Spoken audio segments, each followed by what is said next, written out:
Fazliddin bizani orqamizdan bir xotinga chiqib, sekin qarasam Jasminga chiqib, bizani to'g'rimizda noto'g'ri ma'lumotlar berib, mana Munisa bunaqa qilyapti, unaqa qilyapti, bunaqa qilishyapti. Nakaga men hammasini diktofonga yozdirtirib, hammasini keltirib, uchni stavkalar qildim. Naka Fazliddin yig'ladi, kechiring meni.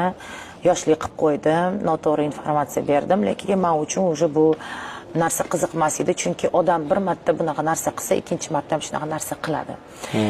Shu uchun o'shanda aytdim, men dedim, mayli, hech narsa senga qilmayman, shu yuraver, mana seni profiling. Yana mehr berdi, yordam bermoqchi edingiz. Yana o'sha boshqa qilmaymanmi bunaqa narsalarni. Короче, Munisa nima shunaqa bo'ladida. Yordam berish boshlaydi, добрый. Večno. Yana kuyadi, yana havadan nariroq, keyin yana mayli, sal ishonch paydo bo'ladi. Mayli, bilasizmi? Yaxshi odamlar ham uchraydi-yu. Uchraydi, albatta, uchraydi. Yaxshi odamlar ko'proq. Yaxshi insonlar ko'proq.